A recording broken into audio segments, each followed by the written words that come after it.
Hi, welcome today and every day to Kathleen's Place. Remember, this is a place of safety, safe sharing, whatever you feel on your heart to share, to comment below. Please feel free. There is no judgment on this site, and if there is, we will try to discourage it and be encouraging at the same time.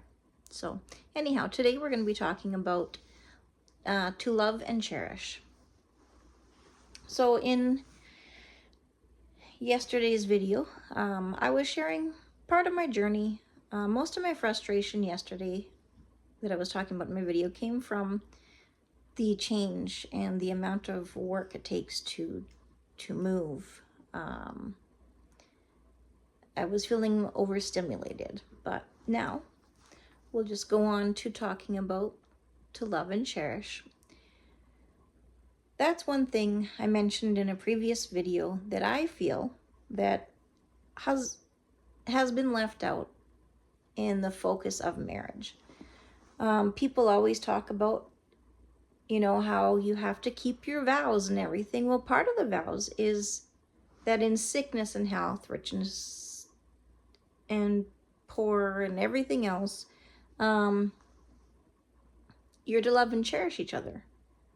But that part, I feel, gets ignored. Because if somebody is being mistreated, then the part that obviously is being ignored is the love and cherish. So if you're not doing that, you are breaking the covenant that you have made with your spouse.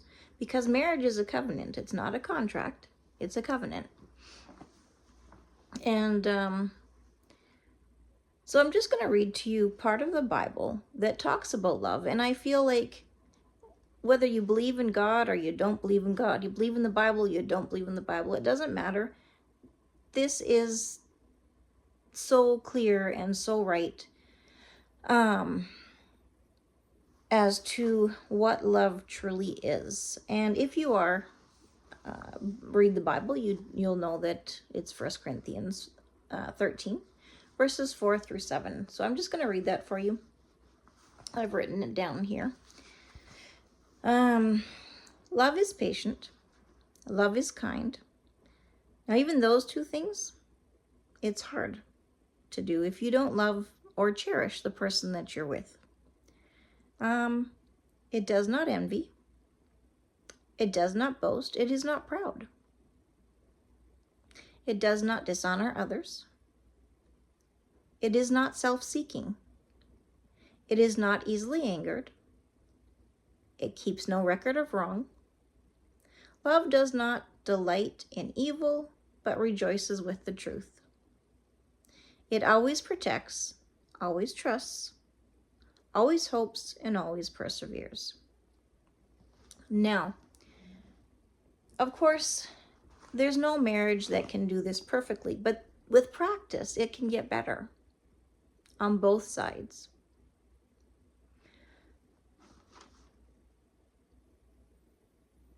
And I'm going to tell you, if your wife doesn't feel protected, she's not going to be able to trust you. If your wife doesn't feel loved, to love you or respect you in return is going to be hard.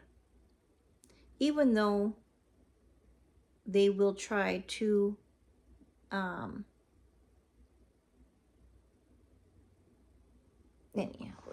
sorry, I'm not going to cut this out again.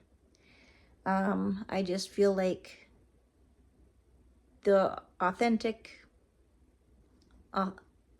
is a little bit better. If I might go back to editing them in the future, but while I'm doing these 30-day uploads, and yes, I have gotten behind on them. I probably should be on day 23, but I'm on a day 17, I believe. Anyhow, so the verses 1 through 3 in 1 Corinthians 13 basically say it doesn't matter how good you are, doesn't matter if you give to the poor, doesn't matter how spiritual you are and you talk in tongues and all that kind of stuff. If you don't have love, none of that matters. And I don't really think that people get that into their head, It's just like you read it, yeah, but you're not really internalizing things, right? Because if we internalized even just this chapter of the Bible, how much more would we be able to show love to our spouse, our kids? You know, and some people are really great at showing love to those outside of the family, but showing love to those inside of the family is very hard for them. The husband and wife, they need to each love each other 100%. And the love should be growing. The cherishing should be growing. You should be falling in love with each other. I don't mean the butterflies. I don't mean all that kind of stuff. I mean, if that still happens, that's great. But for me, I used to work at a soccer center here in Saskatoon. And when I would see my husband and son come in, because soccer, they love soccer, and they would see me, my eyes would light up because I would just love to see when he would walk in. And when I could see that in him, it would make me feel special, right? Make me feel that he loved me. But in this video, all I'm sharing is that, you know, I know that divorce is not the only option out there. And if people would want to reconcile their marriages, then if there's a separation, changes need to take place.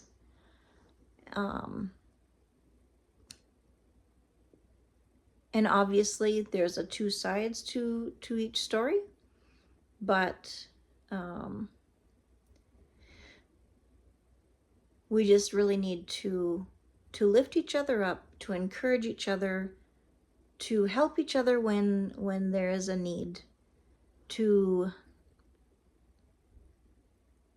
continue growing and asking for forgiveness when their forgiveness is needed. We need to each better ourselves more than we were yesterday, right? That's a saying today is I'm not competing with anybody.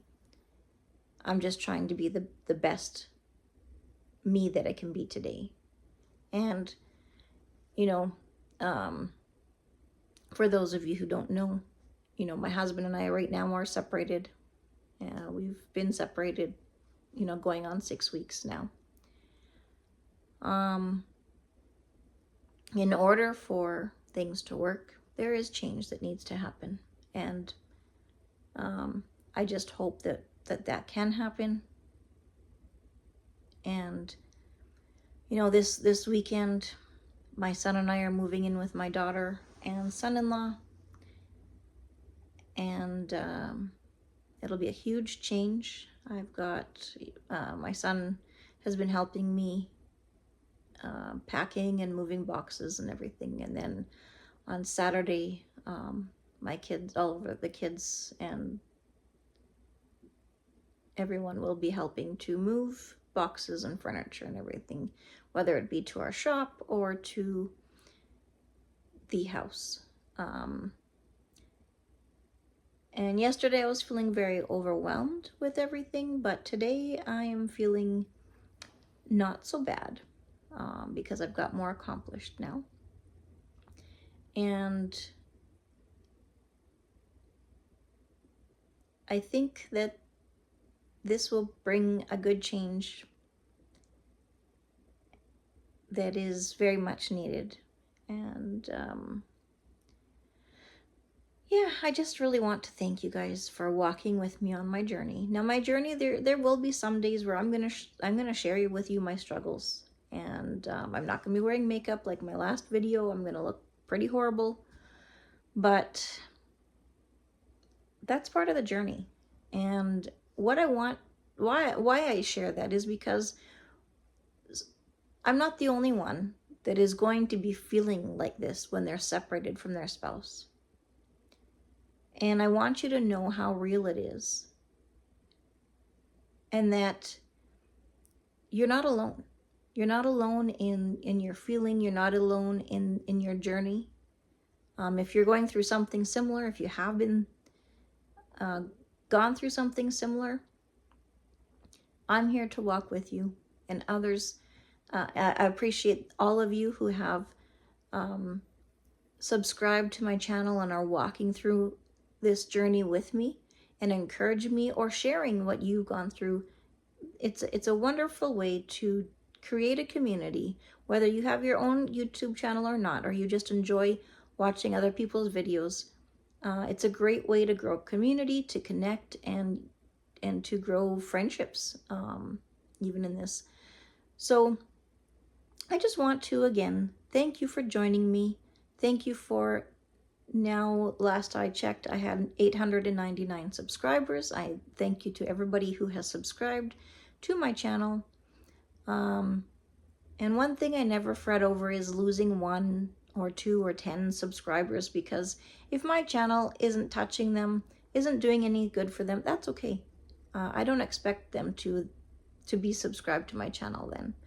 But I would like to tell you that if you would like to be a part of my community, hit the subscribe button, the bell notification says all, then you can be notified when my video will come out, my videos. I'm trying my best to do daily videos right now, and we'll see what happens over the weekend. I